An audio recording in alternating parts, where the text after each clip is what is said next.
A grandmother who says she cooks with cannabis to ease her depression has been found guilty of growing and possessing the drug. Patricia Tabram was also found to be in breach of a 6-month suspended jail sentence for intent to supply cannabis. With more on that, more on the day's news. Carl Dinnan. During her trial at Carlisle Crown Court, the 68-year-old strongly advocated the use of cannabis and likened her campaign to that of the suffragette Emmeline Pankhurst. Patricia Tabram has been ordered to carry out 250 hours of unpaid work.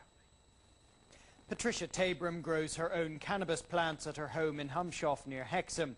She uses the dried leaves to add flavour to her cooking, putting them through a liquidizer before adding the results to casseroles, soups and her favourite drink, cannabis-laced hot chocolate.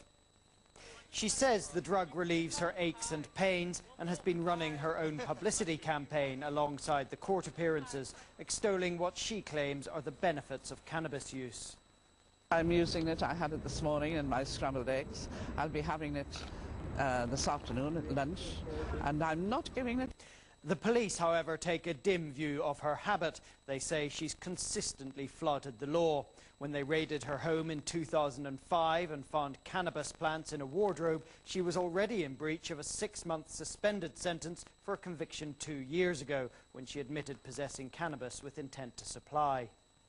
Today at Carlisle Crown Court, she was ordered to do 250 hours community service and fined £1,000, avoiding a prison sentence. Despite that, she was still defiant. I think it's typical of the way England has turned in the last 10 years.